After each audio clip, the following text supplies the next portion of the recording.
Hello, everybody. So today I want to talk to you about something that is, I think, invisible, but it's very loud. And what it is like how to get past the fear of disappointing others. If you're someone who's always been the reliable one, if you're someone who's been always been the nice one, the one who never rocks the boat, then this episode is going to hit you deep because I've been there. I used to, bend myself in half just to avoid that awful drop in my stomach that came with letting someone down. I would replay conversations in my head for hours just to make sure I hadn't said anything that might have offended someone. So today we're actually going to unpack this together. We're going to unpack, where this fear starts, why it's so common, especially for women, but also what you can do to unlock yourself from it. Because here's the truth.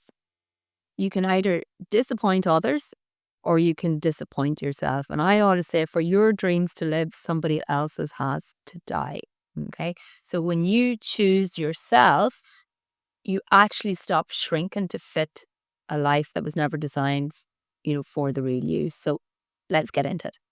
Hey, welcome to Wow Words of Wisdom. This is the podcast where we talk about all things mindset, all things confidence and taking action, even when it feels scary.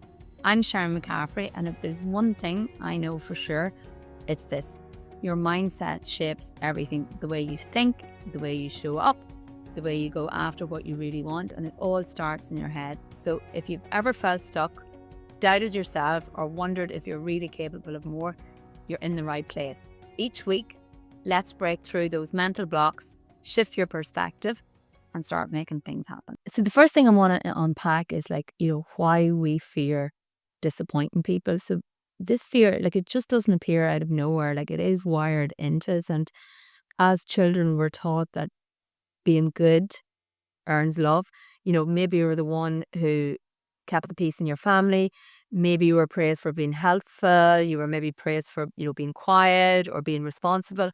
Maybe your emotional needs were put on the back burner, so you learned to meet everyone else's. So now, as an adult, saying no feels like betrayal. Or maybe if you're choosing, to rest, it makes you feel selfish. Or maybe telling the truth, especially when it might upset someone, feels like a threat. Remember, it's not a weakness, it's conditioning. The way sometimes somebody says oh, how do I look in that? And you say, oh, you look amazing. But deep down you don't think that they do. But you're afraid to offend them. That's conditioning. Okay. And if no one ever taught you how to hold your own needs alongside others' expectations, guess what? You're probably still performing for applause instead of living in alignment with what you want. And the brain actually associates rejection with danger. So disappointing someone, especially someone close to you, feels like rejection. And rejection then equals that emotional death to the nervous system. But here's the thing. You're not a child anymore. You're not in danger. You don't need to be liked by everyone to be safe. Think about it. You don't like everyone. Okay. You don't need approval to be worthy. You can survive someone else's disappointment and thrive on the other side. I was bullied in school by two neighbours. All right. When I say two neighbours, I mean they were kids, at the time in school.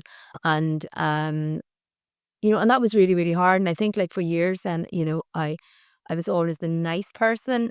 And I would say now, I don't think I'm an overly nice person. I think I'm a kind person.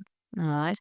But I will say no to things now that don't align with me. But I had to work so hard on that because of the bullying in school, because I wanted to fit in. I wanted to be liked. I didn't want to have that rejection. And you know what is the funny thing? A few weeks ago, I actually ended up on a phone call. It was a phone call to do with something at home, of a work nature, with one of the girls that bullied me in school.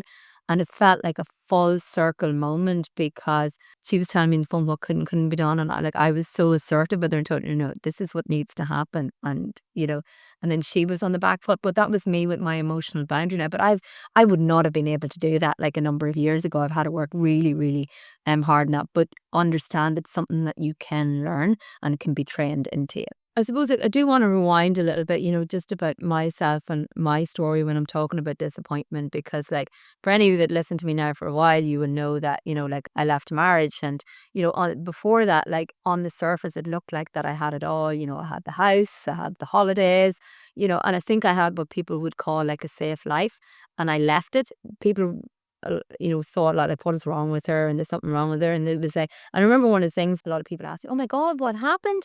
Did he beat you up? Did he cheat on you? I'm going like, no, he was actually a really nice guy. Like, there was no big disaster. There was no explosive fight. It was just, for me, it was just a quiet knowing that I was living someone else's dream, not mine. And, people thought I was nuts. I'll be really honest, my family weren't very happy. I disappointed a lot of people, but underneath it all, it was like this silent scream of like, please don't be mad at me for doing what I know is right for me. And I did, I felt so much. The reason I went through the marriage in the first place, because I felt so much guilt, and I felt like that I had a line with what other people were expecting from me. I was terrified of disappointing everyone. I ended up disappointing them anyway, but you know what? People forgot about it. And I think, like, I was terrified of being misunderstood. I was terrified about being talked about, being judged. But here's what I realized: their disappointment didn't mean I was wrong. It meant that I had stepped outside the box they were comfortable with. Their reactions were a reflection of their fears, not my truth. And once I could see that clearly, I started setting boundaries. I stopped over explaining. I stopped waiting for permission. Was it hard? Absolutely. Was it worth it? Like, without question, 100%. I can say I live life on my terms, how I do what I want to do when I want to do it, not what other people expect from me or want me to do. But I've had to work really, really hard to get to a place where I feel okay with that. So here's a few signs that you're actually trapped in that people pleasing loop. And these are signs that you're living to avoid disappointment. So it's like, when you say yes, when your body's actually really saying no, but you end up like saying yes, and then in your head you're going like, why did I even say yes to that, right? Or you cancel your own needs to be there for, somebody else. Or you apologize constantly. I used to always say like, oh, sorry, sorry, sorry, until I had a mentor once say like, what are you saying sorry for, Sharon? I don't actually really know. So it's like, if you're apologizing constantly, even when you haven't done anything wrong, that means you're in people pleasing loop. Or you avoid conflict because keeping the peace feels safer, or you may feel guilty for, taking a break or resting, or maybe you actually feel burnt out, but you can't stop being useful to other people, or you don't even know what you want anymore. Like, if any of that sounds familiar, the biggest red flag of all is then that you start to feel resentment building. It's quietly, building inside of you. So like I said, maybe you avoid the conflict because you want to keep the peace, but then quietly inside you're having these conversations about like how annoyed you are about a situation or a person or whatever. So that can be a real red flag. You'll find that like little inner voice like whispering to you going, but what about me? So it's time to listen to her. You need to remember, like, like, avoiding disappointment is actually costing you, and it's costing you everything. It's costing you your peace. It's costing you your authenticity, your time, your energy, your creativity, your relationships, like even the good ones, because they're based on performance, not on truth. It's a little bit like you're the Uber driver of everyone else's needs. You're always driving people to their destinations, but who's driving you? You're burning the fuel, but you're never getting anywhere really. And the longer you live to keep others comfortable, the more uncomfortable you become in your own life. So how do you rewire the pattern? And I suppose this is the juicy bit. So how do you start to unlearn these patterns? So the first thing is, and I always talk about this, like, is the awareness, but the awareness without judgment. So notice the fear when it comes up and say, okay, look, I'm trying to avoid disappointing someone again, but don't shame yourself. Just get curious as into like, you know, recognizing that you're doing it and then asking yourself like why you're doing it. And then what you want to do is redefine the disappointment. So someone's disappointment doesn't mean that you're wrong. Two people can share, different opinions on something. It just means that they had expectations that you didn't meet.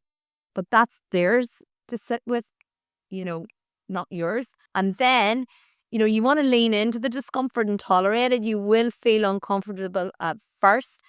That's okay. When I started to like, say no to things and, and I suppose not stop apologizing and stuff like that. Like, it was really, really uncomfortable. But, let that discomfort be a sign that you're growing. It's not a signal to back down. And the more you do it, again, like a muscle in the gym, the more you practice, the stronger the muscle becomes and the easier. Like, I don't find it difficult now to say no to people or to a situation that doesn't align with me. But it did for a long time. But I just kept telling myself, I have to lean into this, I have to lean into it. And start small. So practice saying no to little things. Don't explain, just say thanks for asking, but I won't be able to. There's no need to over explain. Stop at the word no. One of the things I used to do is, like, when I started saying no to things, I'd say, like, no, I can't do that because, and then it'd go into a whole litany, and I would almost like over justify why I was saying no. And I'd remember reading years ago, like, like to stop at the word no. And that was so hard because I felt like I needed to, carry on with the sentence. But now I just say, like, no, look, thank you for thinking of me, but no, it doesn't suit me. And I don't over explain anymore. What you want to do is strengthen, your inner voice. So reconnect with what are your values. What do you want?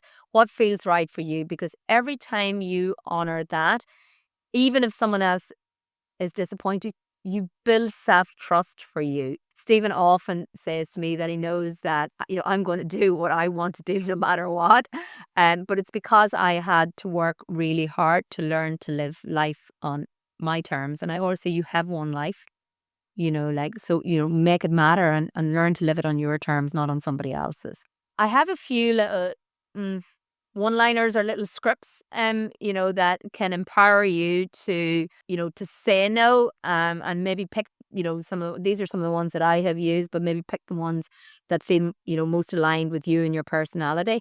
And because I do know what it's like to freeze up. So these lines, if you keep them in your back pocket, they will help you. So, like, when somebody asks you to do something, maybe it's like, I care about you, but I need to be honest with myself right now. That's a good one. This doesn't feel aligned for me, but I appreciate you thinking of me. I'm not available for that, but I wish you the best. Let me get back to you. I want to check in, first if it suits me, or I'm going to have to say no to that, but thank you. I use that one a lot, and so I do. Another one I use a lot is, like, I would rather say no than overpromising something that I'm not going to be able to fully commit to.